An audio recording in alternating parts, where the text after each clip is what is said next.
Hello students, আজকে আমরা দেখব দুই অঙ্কের কোনো সংখ্যাকে 99 দিয়ে গুণ করার সহজ উপায়। তাহলে দুই অঙ্কের কোনো সংখ্যাকে 99 দিয়ে গুণ করলে আমাদের কি করতে হবে? প্রথমত যে 99 বাদ দিয়ে যে সংখ্যাটা থাকবে ওটা থেকে -1 করে দিব। তাহলে 52 থেকে -1 যদি করি তাহলে কত আসবে? আমাদের 51 আসবে। আবার এই 51 কে আমরা কি করব? 99 থেকে মাইনাস করে দিব। তাহলে 9 থেকে 1 বাদ আসছে আমাদের 8, 9 থেকে 5 বাদ 4। তাহলে আমাদের উত্তর কত হলো? 51 48। তাহলে 51 48। এবার তোমরা 47 ইন্টু 99 সমান কত হবে? এই ট্রিকটাকে কাজে লাগিয়ে অ্যান্সার বের করে কমেন্টে বলে যাও। হ্যালো স্টুডেন্টস, আজকে আমরা দেখব দুই অঙ্কের কোনো সংখ্যাকে 99 দিয়ে গুণ করার সহজ উপায়।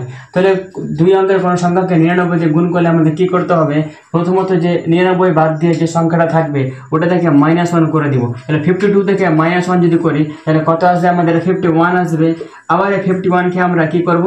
99 থেকে মাইনাস করে দিব। তাহলে 9 থেকে 1 বাদ আসছে আমাদের 8, 9 থেকে 5 বাদ 4। তাহলে আমাদের উত্তর কত হলো? 51 48। তাহলে 51 48। এবার তোমরা 47 ইন্টু 99 সমান কত হবে? এই ট্রিকটাকে কাজে লাগিয়ে অ্যান্সার বের করে কমেন্টে বলে যাও।